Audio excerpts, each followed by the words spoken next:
Hoje nós vamos falar sobre amostragem e intervalo de confiança. Qual que é o objetivo dessa aula? É oferecer subsídio para vocês para determinarem o tamanho de uma amostra, para fazer uma pesquisa, o tipo de amostragem, o método de amostragem que vocês vão utilizar, criar um intervalo para uma média populacional a partir de uma amostra, determinar o tamanho dessa amostra são alguns dos objetivos dessa aula de hoje. Primeiro, nós vamos retomar alguns conceitos sobre população e amostra. Tá? Então, nós vimos no começo das aulas de estatística a diferença entre população e amostra. O que é a população? População é o conjunto de todos os elementos de interesse em um estudo. Pode ser a população de uma cidade, pode ser a população de um país, pode ser a população de exames de sangue, pode ser a população de livros em uma biblioteca. E o que é a amostra? É um subconjunto dessa população, é um número menor de elementos. A amostra é sempre um número menor de elementos do que a população. Hoje nós vamos passar a ver um assunto chamado inferência estatística. O que é inferência estatística? Nós vamos aprender a fazer generalizações sobre a população a partir de uma amostra. Então, eu tenho uma amostra de elementos, eu tenho uma amostra de funcionários do setor industrial e eu quero saber qual é a média dos salários dessa amostra. Como é que eu faço uma generalização para a população, para todos os funcionários do setor industrial? Então, esse é o objetivo da inferência estatística. O intervalo de confiança e as técnicas de amostragem é que nos dão base para conseguir fazer essa inferência. Tem um exemplo aqui nesse slide, né? Uma amostra de cidadãos de um município aponta que 15% deles, uma amostra, estão infectados com um tipo de vírus. A inferência ajuda por meio de instrumentos estatísticos fazer uma generalização sobre a população. Será que eu posso dizer que 15% da população está infectada com algum tipo de vírus? Essa é uma inferência, ok? Então, vamos lá. Quais são agora os tipos de amostra, né? Mas antes mesmo da gente falar sobre tipos de amostra, é importante a gente lembrar quando é que se utiliza uma amostra, quando é que se utiliza a população. Geralmente, para se fazer uma pesquisa onde não há dados secundários, os dados totais estão disponíveis para você num banco de dados. Se você consegue trabalhar com todos os dados de um banco de dados, ótimo. O problema é quando você precisa pesquisar uma amostra de elementos. Como, por exemplo, você precisa fazer uma pesquisa com a renda média dos imigrantes que estão morando no país, ok? Você precisa fazer uma pesquisa com a renda média das pessoas que trabalham no comércio da sua cidade. Não dá para estudar a população como um todo. Por quê? Porque geralmente pode envolver um custo e um tempo muito elevado de se estudar a população como um todo. E às vezes, muitas das vezes, o estudo sobre a população pode envolver o descarte total da mesma. O que significa isso? Por exemplo, se for fazer um teste, né, com os pneus de um lote, para saber a resistência dos pneus, o quanto eles duram antes da primeira troca, se você testar a população inteira de pneus, você extermina a população de pneus. Você descarta a população inteira de pneus.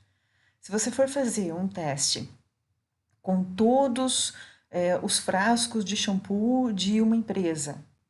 O que acontece se você fazer um teste com todos os frascos de shampoo? Você extermina, você descarta todos os frascos de shampoo que ela produziu.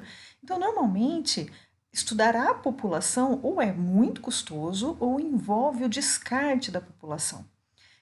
A melhor resposta, né, quando se utiliza de uma amostra, a viabilidade é a melhor resposta.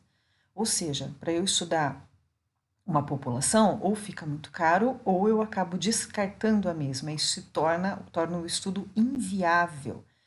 Mas a amostra é um recurso interessante para fazer uma inferência sobre a população. Aliás, ela é um recurso para fazer uma inferência sobre a população, só que ela oferece uma estimativa. Ela não está livre de erros. É muito importante definir como a amostra vai ser selecionada, porque se você selecionar os dados de forma descuidada, se você selecionar a amostra de forma descuidada, o seu estudo pode ser totalmente destituído de valor. O seu estudo pode ser totalmente descartado, mesmo com uma amostra suficientemente grande. Então, nós vamos ver agora os tipos de amostra, tá? Tem dois tipos aqui na chamada amostragem aleatória simples, tem dois tipos, né? A chamada população finita. Todas as amostras de tamanho N, ou seja, hoje eu vou exemplificar de um tamanho 50, tá bem? De uma população, tem a mesma probabilidade de ser selecionada. Nós vamos trabalhar com alguns exemplos mais tarde. O que é uma população finita? Você sabe que há um número de 15 mil empregados trabalhando no setor industrial da cidade. Deseja-se selecionar uma amostra. É uma população finita, ok? Em outros casos, a população é chamada de infinita. Isso soa um pouco abstrato, mas para algumas áreas isso é bastante interessante e é bastante aplicável. Você não consegue prever o tamanho da população. O número de elementos químicos, o número de componentes químicos existentes em cada um dos frascos de shampoo produzidos por uma empresa, o número de clientes que podem entrar num restaurante, nós chamamos de população infinita, porque pode entrar 1, 2, 3, 4, 5, 6, 7, assim por diante, ok? É muito comum se utilizar de população finita para fazer um trabalho. Quando você usa de população finita, você é conhecido o número total de elementos da população.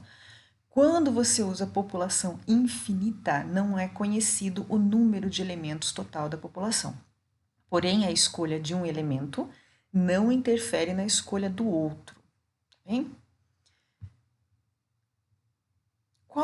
Quais são os outros tipos de amostragem? Um deles é a chamada amostragem aleatória estratificada, onde a população é subdividida em grupos, que são chamados de estratos, e amostras dentro de cada extrato com valores parecidos têm baixa variância. O que significa isso, né? Então, eu vou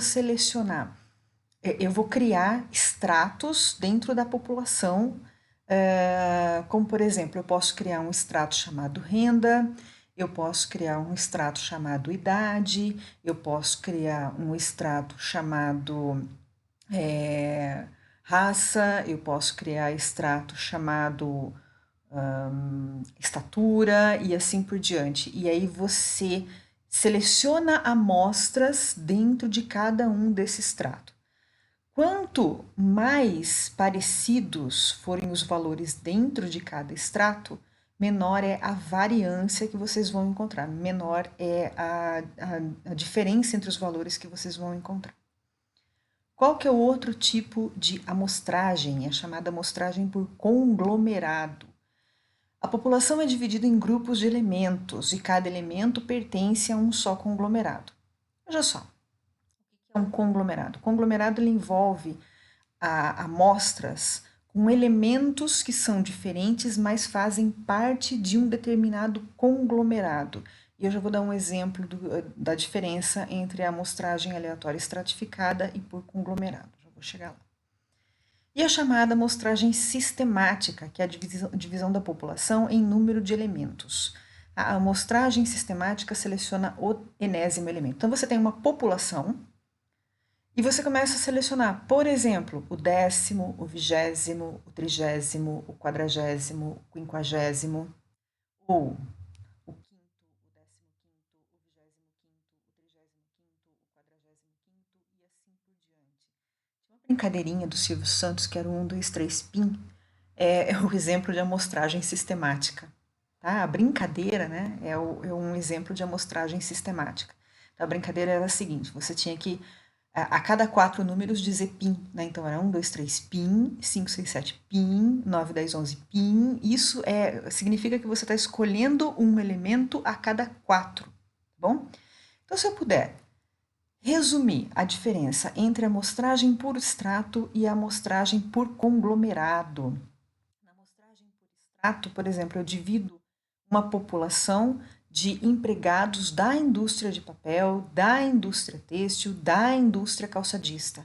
Em cada um desses extratos, os elementos tendem a ser um pouco mais homogêneos, e é preferível que eles sejam mais homogêneos para você poder fazer um estudo diferenciando esses extratos. Agora, a amostragem por conglomerado, o que é comum no conglomerado? Eu dividi a população por área. Então, nas áreas, eu tenho, por exemplo, quilômetro quadrado, bairros por área delimitada.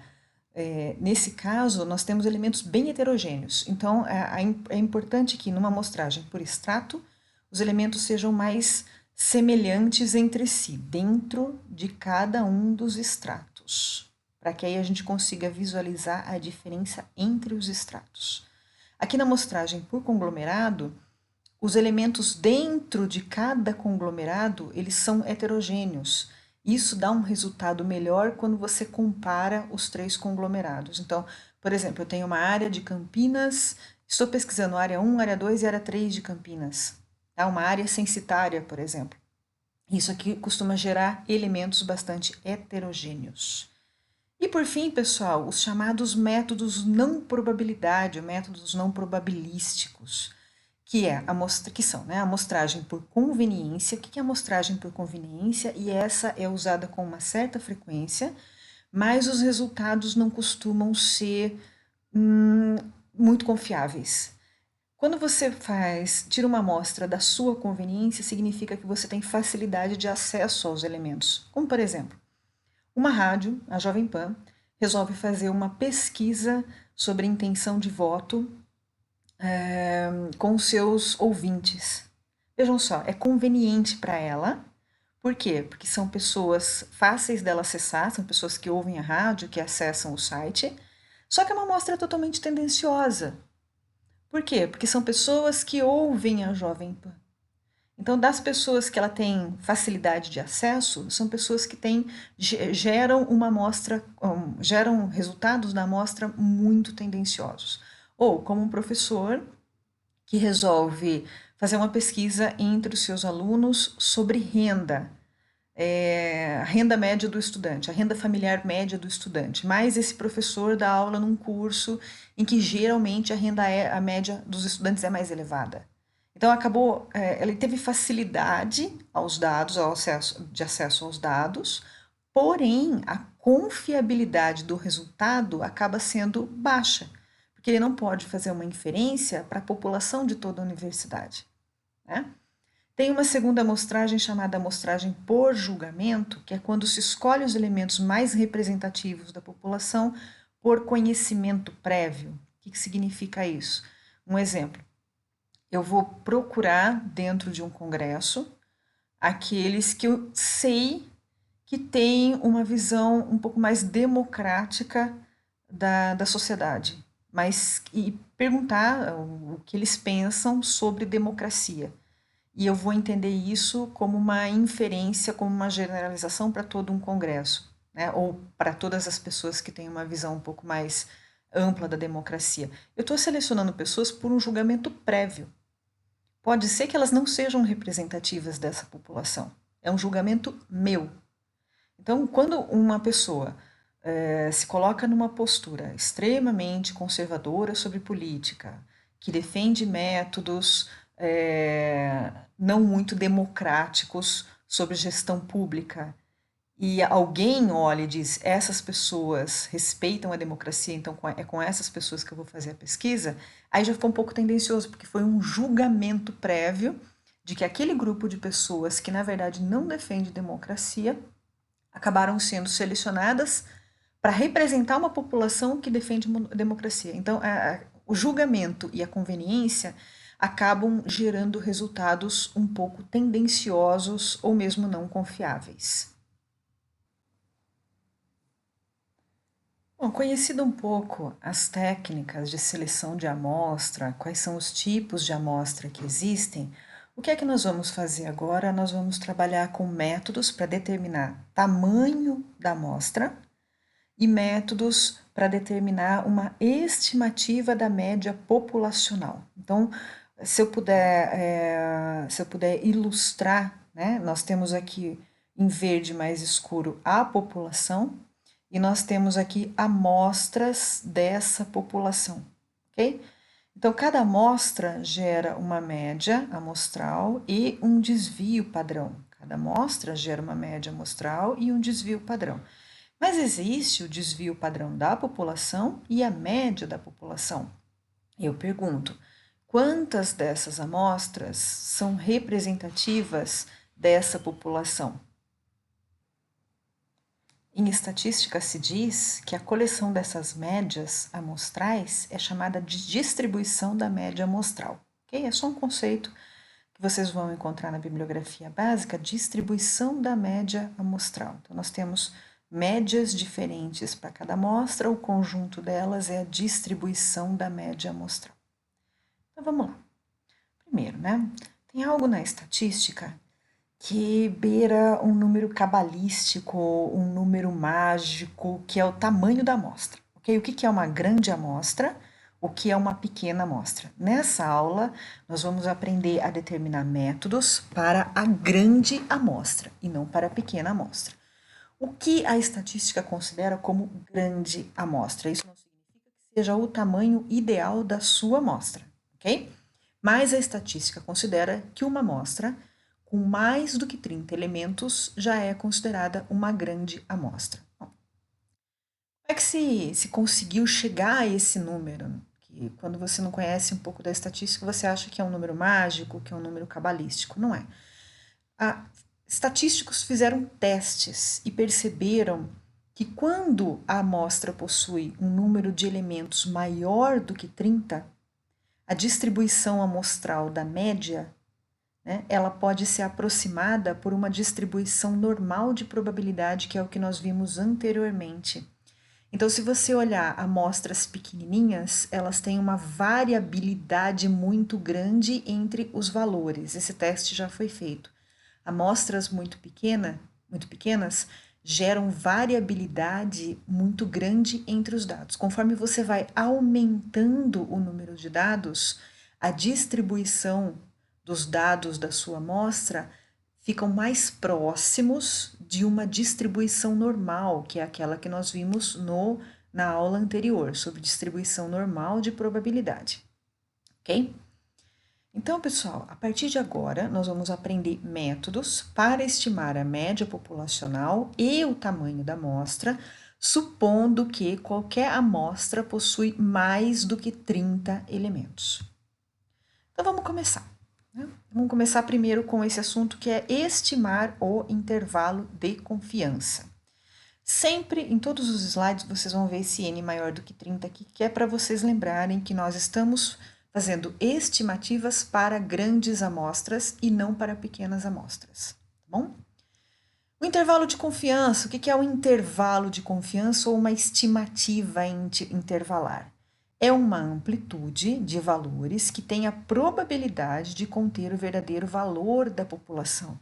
Já ouviram falar que a média da população é estimada entre o valor A e o valor B? Ou, por exemplo, a média da população é estimada entre 15 e 20. O que significa isso? Significa que a partir de uma amostra conseguiu se criar um intervalo ou uma estimativa intervalar na qual se diz que a média da população está contida.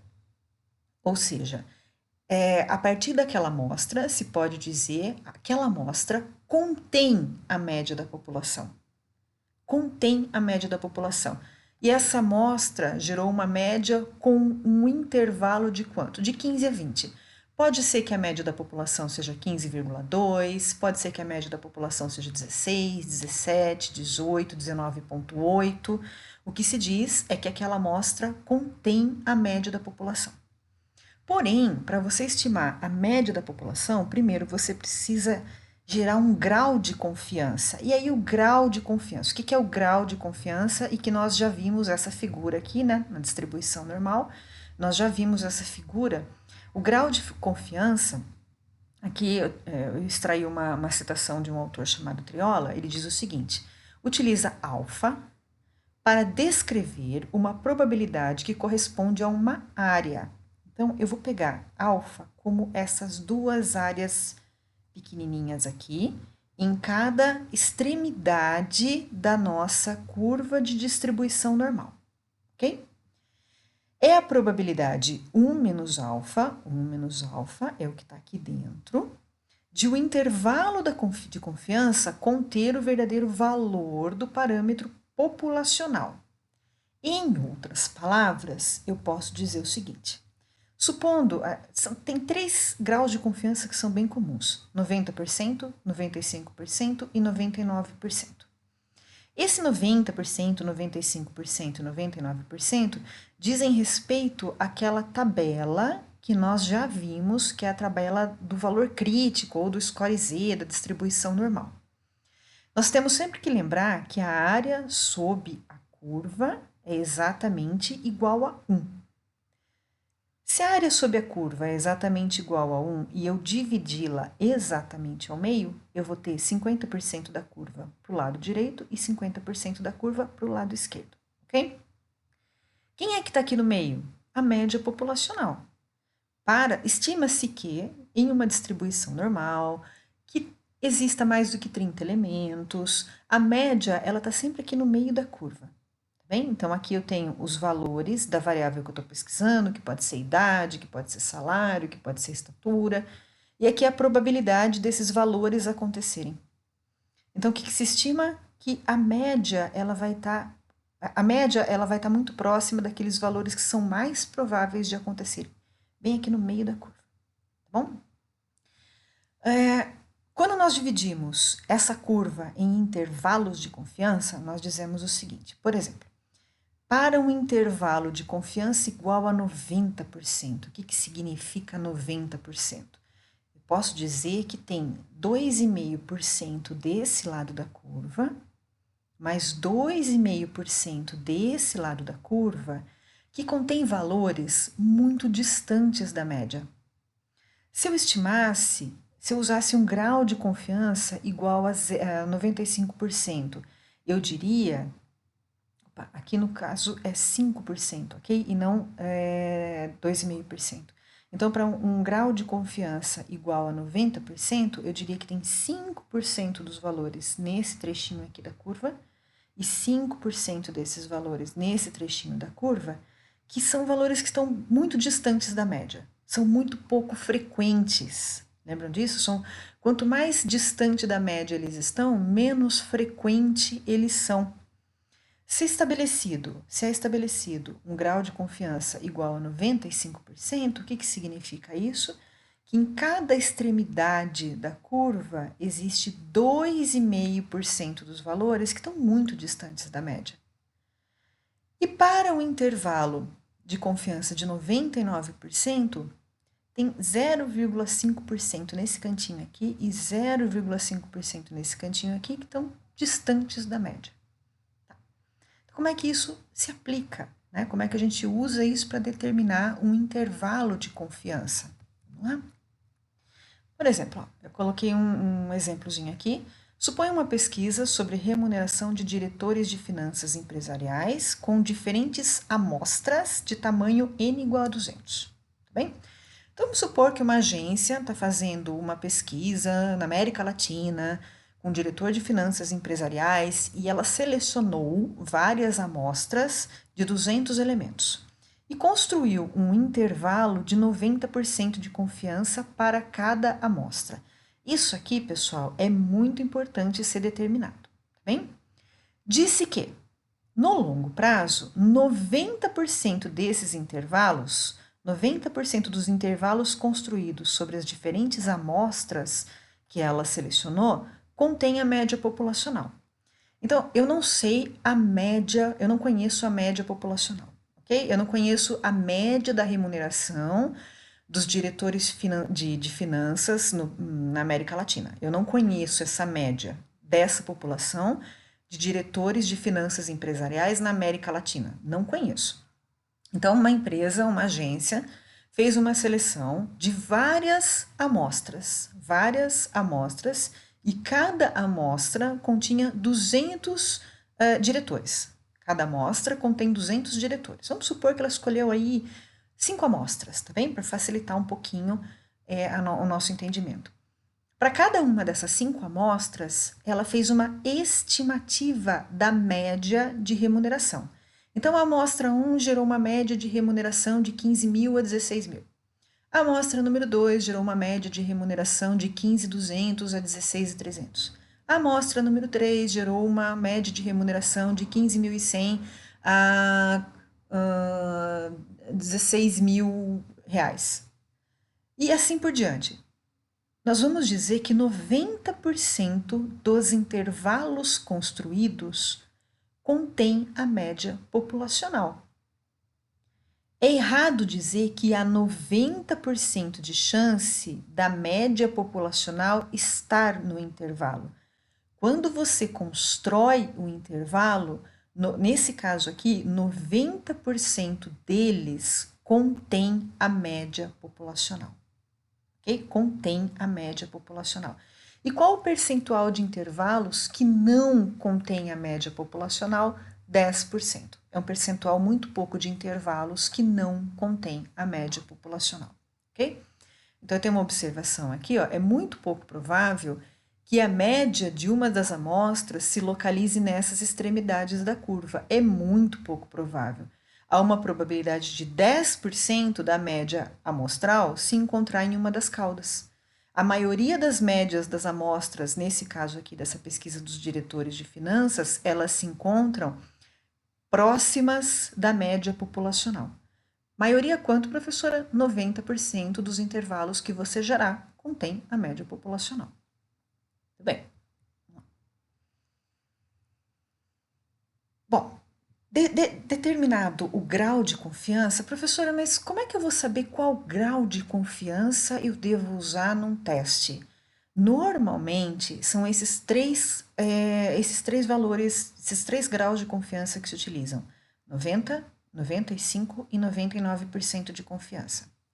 Porém, o mais comum de todos é o 95% de confiança. Okay? É o mais comum de todos. Qualquer outro cálculo que você vá fazer, né? Qualquer outro cálculo que você vá fazer, você vai precisar delimitar o Z, ou o valor crítico, ou o score Z, de cada um dos graus de confiança que você criou. Então, por exemplo, ok? Para um grau de confiança de 90%, qual é o Z para 90%? Então, nós precisamos usar aquela tabelinha de distribuição normal, de scores, que vocês já utilizaram nas outras aulas, ok? Então, vamos lá para a tabelinha. Professora, de que tabela você está falando? Exatamente dessa tabela que vocês usaram para calcular algumas probabilidades lá em distribuição normal. Como é que ela vai fazer sentido agora? Então, vou voltar lá para a nossa apresentação, só um minutinho. Vejam só, nesse exemplo aqui, eu usei um grau de confiança de 90%. O que significa isso? Que em apenas 10% dos intervalos criados, a média da população não está contida. Como é que eu faço? Como é que eu olho? Como é que eu localizo esse 10% na curva, professora? Você tem que distribuir 5% para os maiores valores e 5% para os menores valores, ok? Então, nós vamos dizer assim que 10% dos intervalos criados não vão conter a média populacional. 10%, 5% deles geram valores de média, intervalos para média populacional muito altos, e os outros 5% geram valores para média populacional muito baixos, tá? E como é que você encontra o score Z, então? Se você tem que pegar os 10%, que terão, aqueles 10% de intervalos que não conterão a média populacional, e eles ficam distribuídos dos dois lados dessa curva, do lado esquerdo e do lado direito, você precisa distribuir 5% para cá e 5% para cá.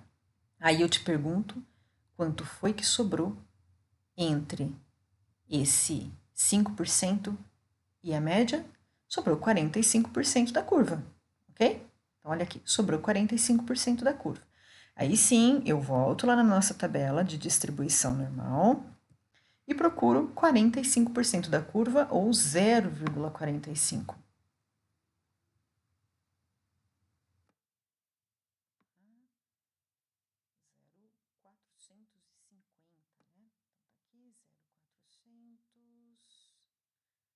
Pessoal, 1,64, tá? Tá no meio de 1,64 e 1,65 aqui, tá?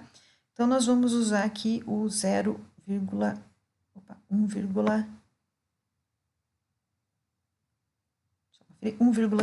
tá bem? Volto na apresentação. Então, eu posso dizer que o score Z, ou valor crítico de Z, nesse caso aqui, para 90%, é 1,64 do lado esquerdo e 1,64 do lado direito. Professora, mas por que esse valor é importante agora? Porque é a partir dele que a gente vai conseguir construir a margem de erro. Ele é importante para a construção da margem de erro. Então, quando nós formos para um exemplo mais aplicado, vai ficar um pouco mais fácil de vocês entenderem a aplicação do Z. Bem? E ele separa os valores prováveis da média populacional dos valores não prováveis. É isso que ele está fazendo nessa curva. Esse é o papel dele. Então, olha só. Então, só para a gente ter uma dimensão, né? Se o grau de confiança fosse de 99%, como é que eu vou encontrar o valor crítico? Então, vamos lá? Aqui, 99%. Como é que a gente encontra o valor crítico? Bom, então, se eu estabeleci um intervalo de confiança de 99%, eu sei que 1% dos intervalos construídos não conterão a média populacional. Como assim? Olha, 1 menos alfa, perdão, 99% menos 100 me dá 1% daqueles intervalos que não contém a média populacional. Aí eu vou lá, vou calcular qual é a porcentagem da curva, aqui, né? Qual é a porcentagem da curva que fica entre 0,5%, por que 0,5%? Porque eu tenho que distribuir aquele 1% do lado direito e do lado esquerdo da curva, ok? Então, eu vou ter para cada extremidade aqui da curva, eu vou ter 0,5% dos intervalos que não contêm a média populacional. Ou os valores são muito altos, ou os valores são muito baixos, tá bem? Ok, agora eu vou procurar qual é a área da curva. Qual é a área que está aqui entre o 0,5% e a média populacional?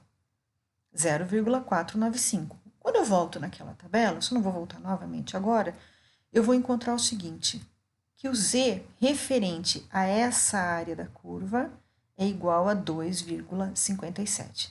Positivo, 2,57 negativo. Então, esse 2,57, chamado de valor crítico, ele separa os valores prováveis da média dos valores improváveis da média, ok? Tudo bem. Quando eu faço isso agora com 95%, 95% novamente, eu vou ter que distribuir aquele 5%, né, que é o restante da curva, que são os dois extremos da curva, que são intervalos que provavelmente ou eles geraram estimativas para média muito altas ou estimativas para média muito baixas. E aí eu preciso distribuir entre cada ladinho aqui da curva, do lado direito da curva e do lado esquerdo da curva.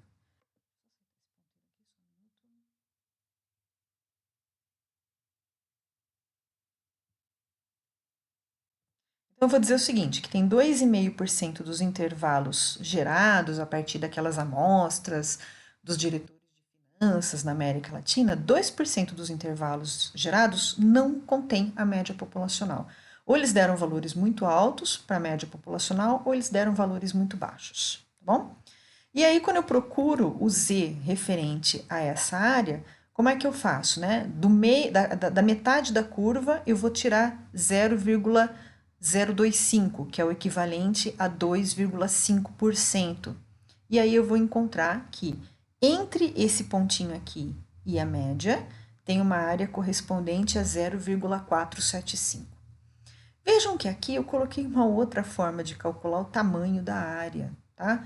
Os livros de estatística não fazem isso, eu não sei porquê, mas os livros de estatística não fazem isso. É uma outra forma da gente calcular o tamanho da área. Aí você vai lá na tabelinha do Score Z e procura o valor da área igual a 0,475. Quanto dá o Z? 1,96. Tá, professora? Como é que eu vou usar esse Z agora? Olha só. Por que é importante você determinar o grau de confiança, encontrar o Z, porque a partir de agora você começa a ter recurso, você começa a ter algum recurso para calcular o erro amostral, ok? Então, ó, porque normalmente quando você pega uma amostra, naquele caso, né, os 200 gerentes os 200 diretores financeiros de uma amostra. A média dos salários dessa amostra geralmente é diferente da média populacional. É muito difícil você encontrar você conseguir calcular a partir de uma amostra o valor exato da média populacional. A amostra, ela contém uma margem de erro. E como é que nós calculamos essa margem de erro? Nós calculamos a partir do valor crítico Z, o desvio padrão da população e o tamanho da amostra. Professora, como é que eu vou obter o valor do desvio padrão da população se eu estou trabalhando com uma amostra? Geralmente não se tem o desvio padrão da população, ok? Geralmente não se tem o desvio padrão da população. Então, o que eu posso fazer, professora? Se a sua amostra tem um N maior do que 30, você pode usar o desvio padrão da amostra, ok? Aí fica muito mais simples você calcular uma margem de erro. Então, você tem lá 200 diretores financeiros e empresariais, ok? E você tem o registro dos 200 salários desses diretores. É só você calcular o desvio padrão amostral. E aí você tem aqui o tamanho da amostra é 200, você tem um Z, que foi estabelecido pelo grau de confiança, e você tem aqui o desvio padrão, que você acabou de calcular. E aí, professora? Tá, então eu consigo calcular a margem de erro. Tá, e a partir da margem de erro, como é que eu estabeleço um intervalo para a média populacional? Qual que eu coloquei aqui processo de construção de um intervalo de confiança para a média da população. Primeiro é determinar o grau de confiança. O grau de confiança, geralmente se usam esses três, ok? Geralmente se usam esses três. O mais comum deles é o de 95%.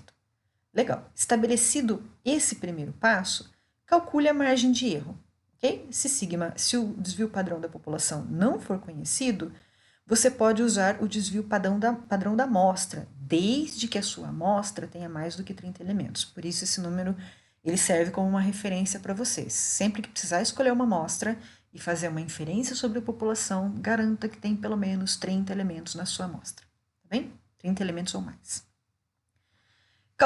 Conseguiu calcular o erro a partir do desvio padrão da sua amostra, já que você não tem o desvio padrão da população, do tamanho da sua amostra? Então, faça o seguinte: quando você conseguiu calcular o erro, tire da média amostral o erro e depois some a média amostral o erro. Você tem um valor mínimo e um valor máximo que contém a média populacional. Está bem abstrato, professora, eu sei. Então, agora nós vamos fazer um exercício bastante aplicado para entender como isso pode gerar algum resultado, aliás, como esse resultado ele é gerado numa situação prática, tá bem? Vamos lá, que é uma situação hipotética. A Unicef está fazendo uma pesquisa sobre o estado nutricional com uma amostra de 900 meninas. Então, a amostra tem mais do que 30 elementos. De 5 anos, né? Então, 5 anos de 61 a 72 meses no Brasil, que recebem atendimento médico em postos de saúde pública. A média da amostra mostra que o índice de massa corporal dessas meninas é de 12,8 quilos por metro quadrado. Tá? Então, ótimo, a gente já tem a média da amostra. E o desvio amostral é de 3,1 quilos por metro quadrado. Então, veja só, você tem tudo o que você precisa para calcular um erro, né? Para fazer uma estimativa da média populacional. Porque nós temos uma amostra de 900 meninas de 5 anos. mas é uma amostra. Eu quero que você faça uma previsão para a população de meninas de 5 anos. Então, a Unicef pretende financiar um projeto de melhora do estado nutricional de crianças no mundo. Se a estimativa para a média populacional não superar 13,5 kg por metro quadrado, com 95% de confiança. Então, olha só o que foi dito. A estimativa para a média não pode ser maior do que 13,5 kg, 13,5 kg por metro quadrado, o IMC, para as meninas. Já foi estabelecido aqui um intervalo de confiança, né? Agora, por essa amostra, o Brasil recebe ou não os recursos da Unicef? Então, você tem que calcular uma estimativa para a média populacional de meninas de 5 anos. Qual que é o processo de construção desse intervalo? Primeiro, determine o grau de confiança e, na sequência, o valor crítico. O grau de confiança já foi dado no enunciado. Ótimo, você não precisa se preocupar aí com isso. Depois, é só procurar o Z de 95% de confiança, o valor crítico de 95% de confiança. Sugiro que nessa tabelinha, esses valores aqui você tenha em mente, tá bem? Esses valores você tenha em mente. 95%, sempre que se falar em 95%, o Z é igual a 1,96. E já que esse valor é o mais utilizado, então é bom tê-lo em mente para não ter que ficar procurando, né? Na hora de fazer um exercício, na hora de fazer uma prova, você não precisa ficar procurando esse valor. Tá bem, vamos lá. Então, ele já foi dado aqui para você, encontrou o Z, agora calcula a margem de erro. Tá bem? O desvio padrão da população é conhecido? Não, mas eu tenho o desvio padrão da amostra. Tá? Eu tenho o desvio padrão da amostra, que está aqui, 3,1 quilos. Monta aquela equaçãozinha de erro e vocês vão obter o seguinte. Né? Vocês vão calcular aqui, ó, o erro. É o valor crítico, 1,96, vezes o desvio padrão da amostra, dividido pelo tamanho da amostra. Isso me gera um erro de 0,203.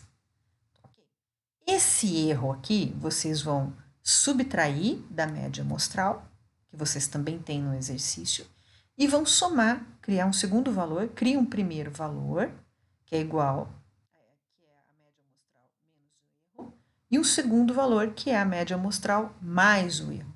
Olha o que vocês vão obter. Vocês vão obter um intervalo que se pode dizer o seguinte. Nós temos, então, um grupo de 900, uma amostra de 900 meninas. Essa amostra, você conseguiu extrair a média e você também conseguiu extrair o desvio padrão. O que se pode dizer sobre a população de meninas de 5 anos? O que se pode dizer sobre a população de meninas de 5 anos? Que a média da população fica entre 12,6 quilos por metro quadrado e 13 quilos por metro quadrado. O IMC das meninas fica entre 12,6 e 13. Então, nós criamos... Professora, mas você não estimou a média populacional. Eu criei um intervalo que contém a média populacional. Então, pode-se dizer, com 95% de confiança, que esse intervalo aqui contém a média populacional. Esse intervalo contém a média populacional. Se eu fosse criar vários intervalos com amostras diferentes de 900 meninas, quantos desses intervalos contém a média populacional? 95% deles. Só 5% deles não contém a média populacional. Então, eu posso dizer com um elevado nível de confiança de que a média populacional está entre 12,6 quilos por metro quadrado e 13 quilos por metro quadrado. O exercício terminou? Não. Por essa amostra, o Brasil receberia os recursos da Unicef? Então, olha aqui o que foi dito. A Unicef pretende financiar um projeto de melhora do estado nutricional de crianças no mundo, se a estimativa para a média populacional não superar 13,5 quilos por metro quadrado. A nossa estimativa superou 13,5 quilos? Não. Então, o Brasil receberia esses recursos da Unicef. Graficamente, nós poderíamos dizer o seguinte, que poucos intervalos não conteriam a média populacional, ok? Então, por exemplo, esse intervalo aqui, ó, que foi criado, aqui teria o limite inferior e aqui o limite superior da média. Esse intervalo aqui, ele não conteria a média populacional, ok? Porque a média populacional, ela fica bem aqui no meio, né? Então, os intervalos criados, no nosso caso, 95% dos intervalos criados, seja muito próximo de limite inferior, seja muito próximo de limite superior, contém a média populacional. Mas tem um intervalo ou outro que não contém a média populacional. Então, no nosso caso, qual o percentual de intervalos que não conteriam aqui a média populacional? 5%.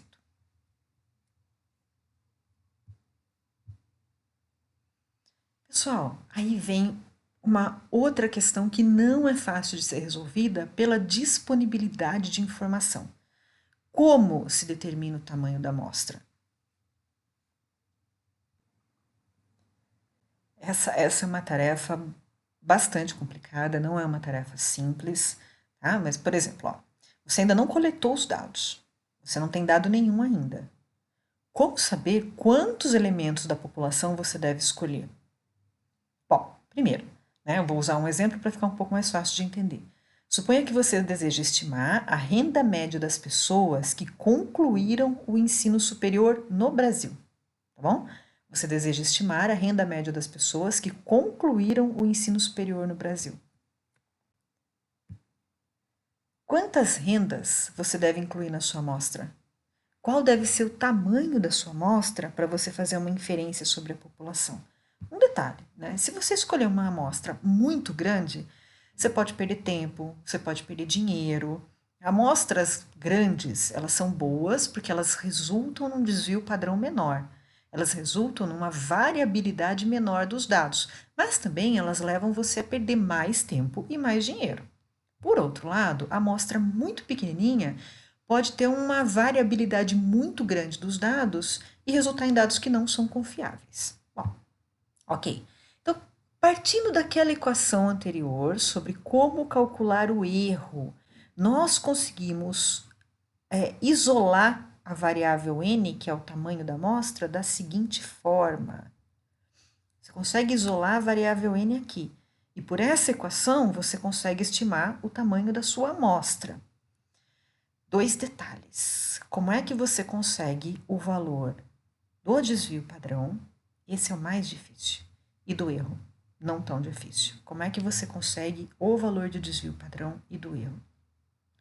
O desvio padrão, você pode usar algum estudo prévio. Eu já vou entrar em detalhes sobre onde encontrar o desvio padrão, tá? E o erro, eu pergunto, com qual tamanho de erro você deseja trabalhar? Então, para alguns estudos, para algumas variáveis, tem um limite para o tamanho do erro. Ou mesmo para uma empresa, ela deseja que a estimativa da média populacional não ultrapasse X. Então, aquele é o tamanho do erro, ok? Se diz o seguinte, ó, se o erro for grande, vamos colocar o erro aqui, se você está muito flexível com o erro, você admite uma margem de erro para a estimativa da média muito grande. O que vai acontecer? O tamanho da amostra pode ser pequeno. Se você for muito flexível com o erro, o tamanho da amostra pode ser bem pequenininho.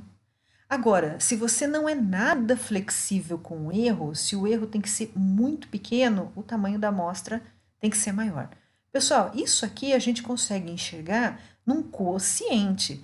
Quanto maior o numerador, maior o tamanho da amostra. Mantendo o numerador constante e aumentando o tamanho do erro, menor o tamanho da amostra. Ok? Isso aqui gera uma divisão. Por exemplo, 8 dividido por 2 me dá um n igual a 4. Agora, vamos aumentar o erro para 4. Então, eu vou colocar 8 aqui em cima, dividido por 4, me dá um n igual a 2. Ou seja, depende da sua flexibilidade com o erro. E isso é de cada pesquisa. Isso é de cada pesquisa. Não tem como eu dizer para vocês aqui qual é o melhor tamanho de erro, porque cada variável estudada em cada situação gera um tamanho de erro diferente. A parte boa é que isso aqui fica. Isso aqui é fácil de você encontrar com alguns procedimentos, com alguns critérios, você consegue encontrar. O problema é esse aqui. Esse é o desvio padrão. Essa é a parte mais difícil de encontrar. Então, como é que a gente faz, tá? E quando eu não conheço o desvio padrão da população? Porque o sigma está sempre relacionado ao desvio padrão da população. Pegue uma amostra prévia. Tá? Faça uma seleção prévia de uma amostra. Garanta que a sua amostra tem mais do que 30 elementos. Tire o desvio padrão da sua amostra. E aí você pode usar ele como uma estimativa para a população. Uma outra alternativa, use um estudo piloto para selecionar uma amostra similar. O desvio padrão da amostra, a partir de uma amostra similar, pode ser usado como valor similar para o desvio padrão. Na verdade, esses dois aqui, eles são praticamente iguais, tá? Na verdade, esse aqui é só uma extensão desse primeiro. E tem um outro método, só que esse é um método bastante grosseiro de aproximação do desvio padrão da população em relação ao desvio padrão da amostra. Tá? Tanto que os livros falam, é um método com aproximação grosseira. Estime ou procure uma fonte que ofereça o maior e o menor valor daquilo que você está querendo estudar. Tá bem? Estou querendo estudar salários dos diretores financeiros na América Latina. Procure alguma fonte de informação que mostre um valor máximo de salário e um valor mínimo de salário. Depois calcule a amplitude, que é a diferença entre o valor máximo e o valor mínimo. Divida a amplitude por 4. Você vai obter uma aproximação grosseira do desvio padrão da população. É uma aproximação grosseira, mas ela é possível de ser utilizada. Só não esqueça o seguinte: todas as vezes que você vai fazer um estudo, você vai estimar o tamanho de uma amostra ou você vai estimar um intervalo para a média, não esqueça de contar para o leitor, né? Isso a gente conta na metodologia do trabalho, tá bem? Isso levem lá para o trabalho de TCC de vocês, para monografia, dissertação, tese de doutorado. Isso você conta na metodologia do trabalho, como foi que você estimou o valor do desvio padrão. Isso aqui é a parte mais difícil de se conseguir. Para calcular o erro, se você tem as variáveis, ótimo, é muito fácil você calcular o erro. Para calcular a amostra, se você tem as variáveis, é muito fácil você calcular o tamanho da amostra, mas nem sempre isso está disponível. Esses métodos que vocês utilizaram aqui, eles são muito úteis para o que Não esqueça sobre o tamanho da amostra, né? Qual deve ser o tamanho da minha amostra? Essa é a sua equaçãozinha. Não esqueça que quando você eleva o erro, o tamanho da amostra necessário cai, porque você está muito mais flexível com o erro, com a variabilidade entre os dados. Quando você eleva o nível de confiança, quando você eleva o nível de confiança, o tamanho da amostra aumenta, tá bem? Por quê? Porque essa parte aqui da equação, ela se torna maior em relação ao erro. Se queremos resultados mais precisos, precisamos aumentar substancialmente o tamanho da amostra. Então, para maior precisão, aumente o tamanho da amostra, mas com um certo cuidado. Não vá muito longe, porque muitas vezes uma amostra muito grande é perda de dinheiro. Insisto, novamente, esses métodos que eu apresentei aqui para vocês nessa aula, eles são muito úteis, para amostras de tamanho maior do que 30 e não menor do que 30. Amostras de tamanho pequeno são outros procedimentos que nós vamos estudar. Essa aula ela é muito útil para trabalhar com amostras com um N maior do que 30. Então, se eu puder dar uma dica, se você for fazer um trabalho científico, procure uma amostra com mais do que 30 elementos. Ok? Então, eu finalizo essa aula com as referências que eu usei aqui para preparar a aula de vocês.